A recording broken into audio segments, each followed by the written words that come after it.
Reverend Peter Timms is now in his 88th year. Throughout his life he has been a member of the Methodist Church. He has been a minister in that church for some 40 years.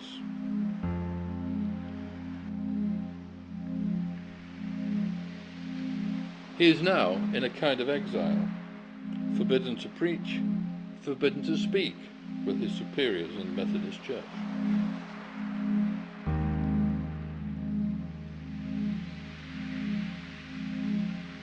And the reason for this is that he has insisted that he tell the truth about a scandal within the church.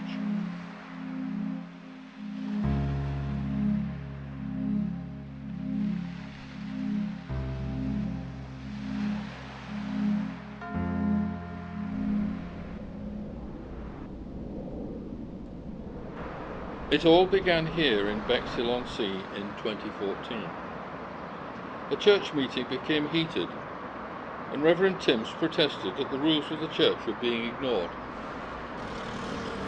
It was a simple complaint that 3 ministers had ignored the church's rules when an appointment was made, but it led to a national scandal. The area headquarters here in Crawley became involved. They refused to discuss the alleged breach of regulations with Reverend Timms. He had to go to the very top of the church hierarchy if he wished to pursue the matter.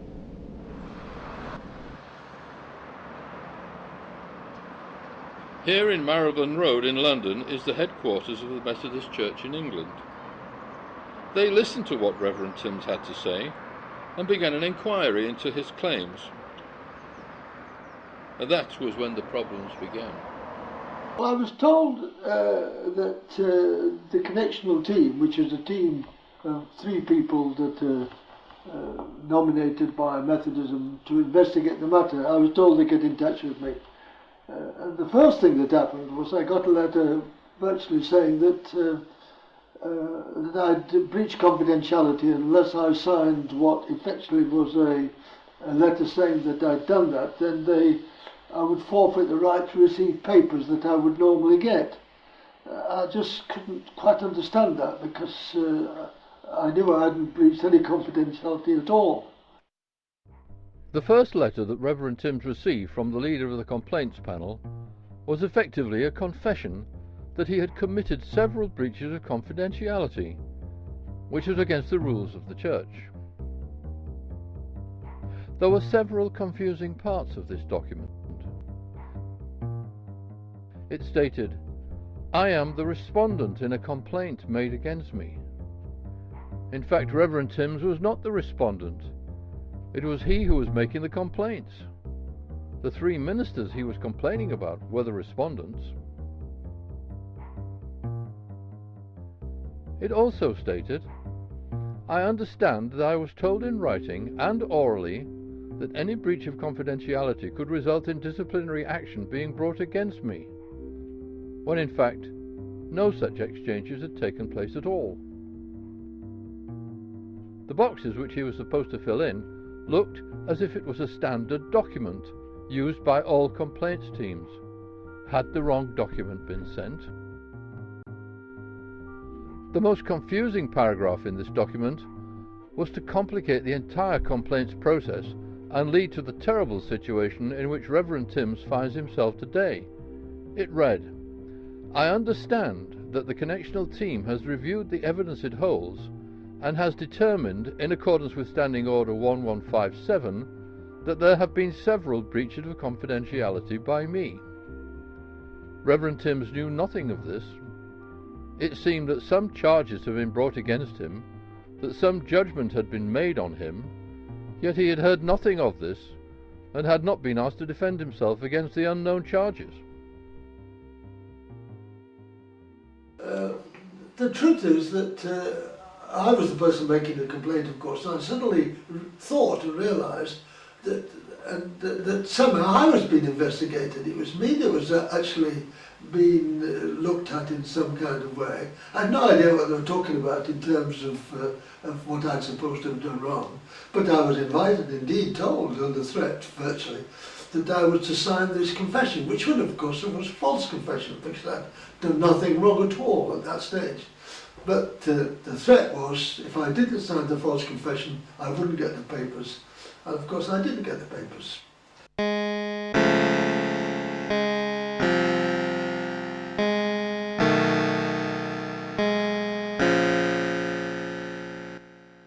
He refused to sign the document. The inquiry began in September 2016. Over the next 3 months, the leader of the panel continued to insist that Reverend Timms should acknowledge his guilt. He withheld documents from him until he signed the confession. He forbade all contact that Reverend Timms might have with potential witnesses until he signed the confession. Explanations of procedural difficulties were withheld until he signed the document. And then Reverend Timms found that he was being lied to. I was concerned, and at that stage, and asked the panel leader if I was being investigated, and he said, well, he couldn't tell me at that stage, because I knew that under Methodist rules they were not allowed to investigate me prior to investigating the complaint that was made. But clearly that had happened and was happening. And of course that was the reality. They started investigating me and had taken briefings about me, which really was quite wrong. It just wasn't according to the rules. And so I was rather puzzled and somewhat a bit upset that they were approaching it in that kind of way of treating me as a whistleblower without really any good cause.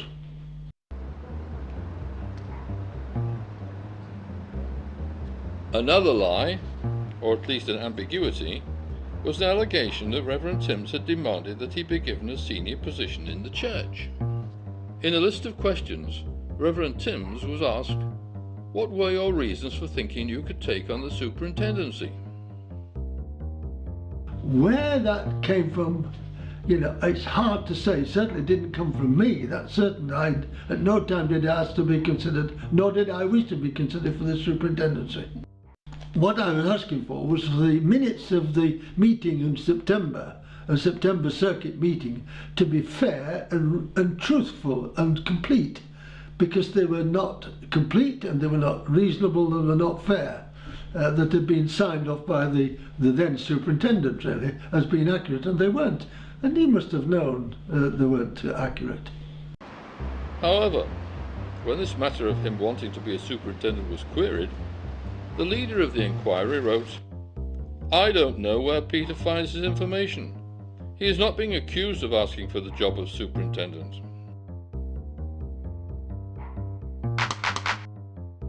So was Reverend Timms accused of this or not?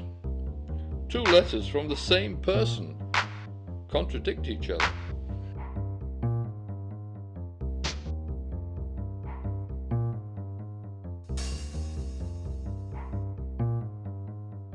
Well, the kind of letters that I received really so often contained what can only be considered false premises.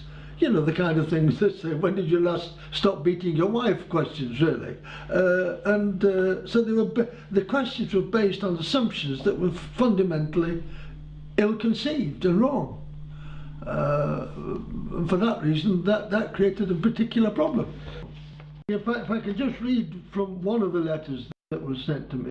Why were you unwilling, under the specified procedure in standing orders, for supernumeraries wishing to return to the active work?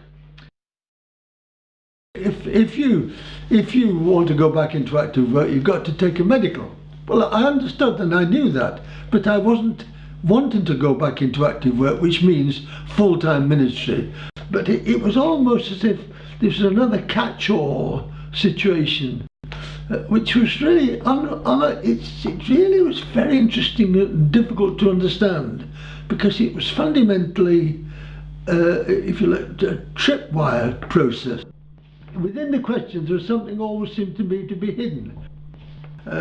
If I didn't agree to that, I couldn't get help. I didn't get any help, actually, at all.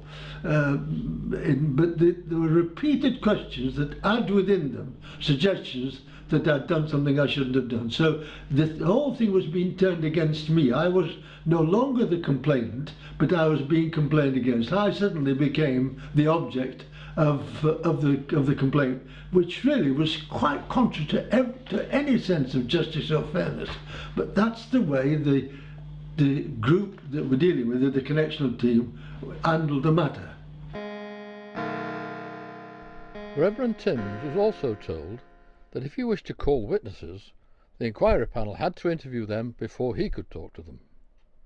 He could bring a friend to the hearing, but that person could not say anything. And there was a restriction on the length of the 3 complaints he was making. The chairman of the panel said, "All right, we'll receive what you have to say, but it'll have to be on an A4, no more than 1 A4 sheet of paper or less." Now, bearing in mind there were 3 people concerned, it seemed to me to be a nonsense to actually start limiting. And what's more, there's nothing in the Methodist standing orders that requires that.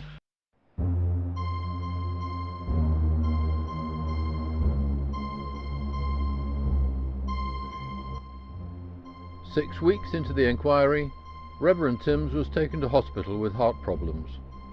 A delay in the inquiry was agreed. When he came out of hospital, he was put under covert surveillance. A few weeks after this, he attended this church to give a talk. It was a long-standing engagement.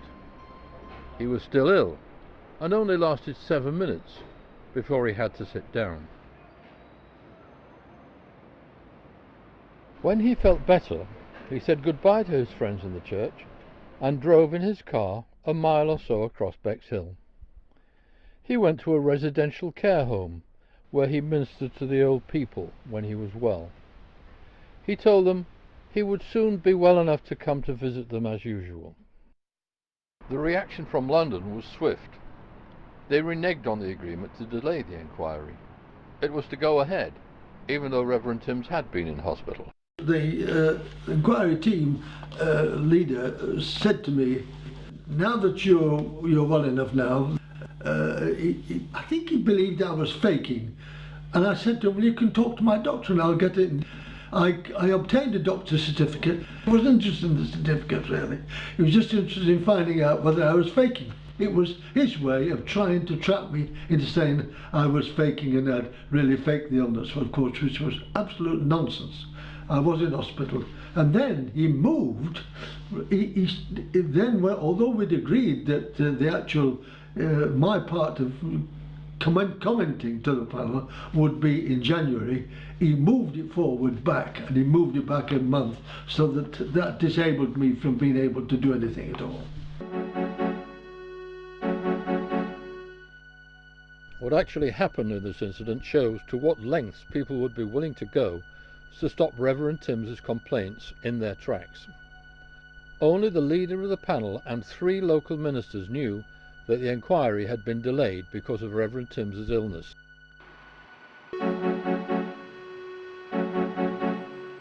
Yet someone here knew that he had been ill, and that the leader of the inquiry would think his appearance at the church was important.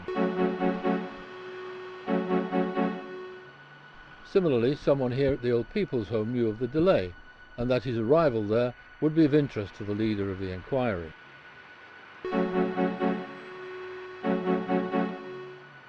The inquiry's delay, due to illness, was a close secret. No one privy to such details attended at the church whilst Reverend Timms was there. How did anyone know the secret? Similarly, there was no one connected with the inquiry at the Old People's Home. No one there was supposed to know the secret of the delay in the inquiry. Yet clearly someone did.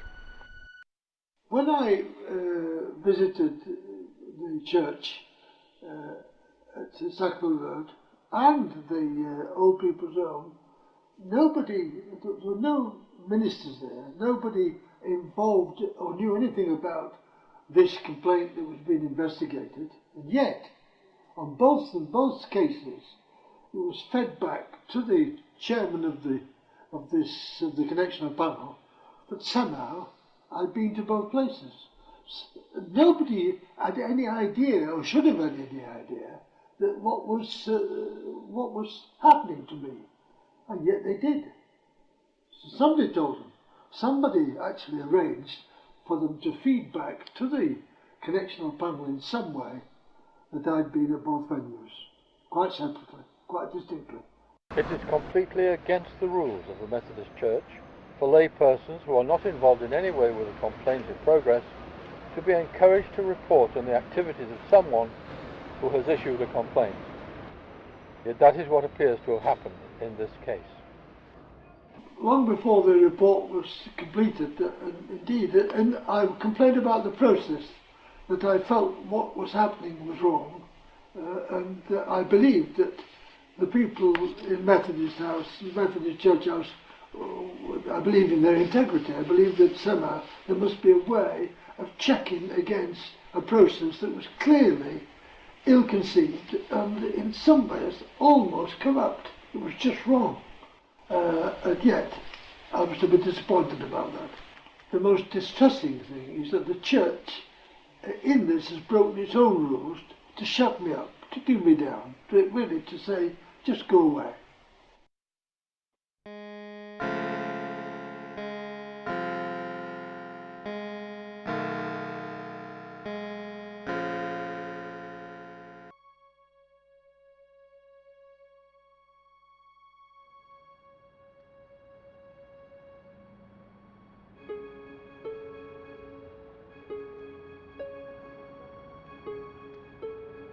Despite the evidence, the Methodist Church authorities remain intransigent against Reverend Timms' objections.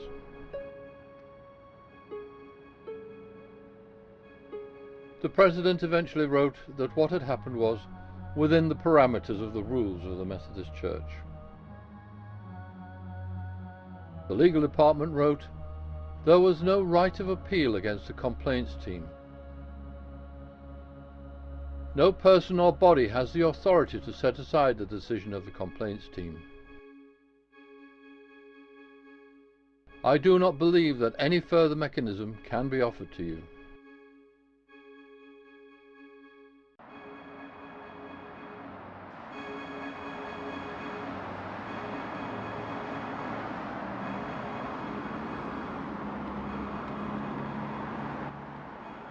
We are all judged by the moral integrity of our actions. The Methodist Church today appears to sanction the use of false confessions accompanied with threats.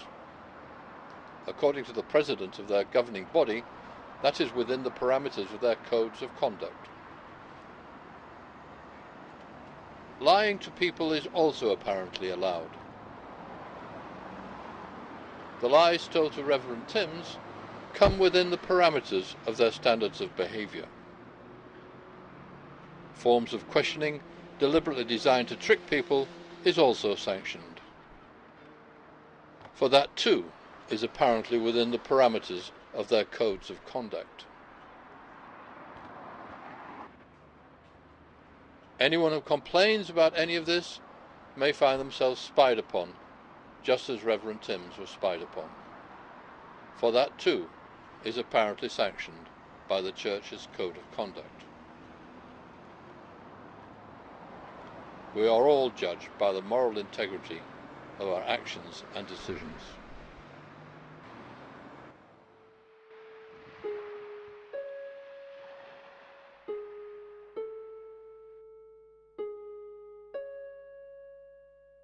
The Reverend Timms remains appalled at what has happened to him. His complaints were not investigated. Instead, he found that he himself was being investigated. Out of the blue, he was sent a confession to sign. He was lied to, and he was spied upon. This after 40 years of faithful service to the Methodist Church. The Church has now banned him from all church activities until he accepts the false confession and the crooked report that the complaints panel compiled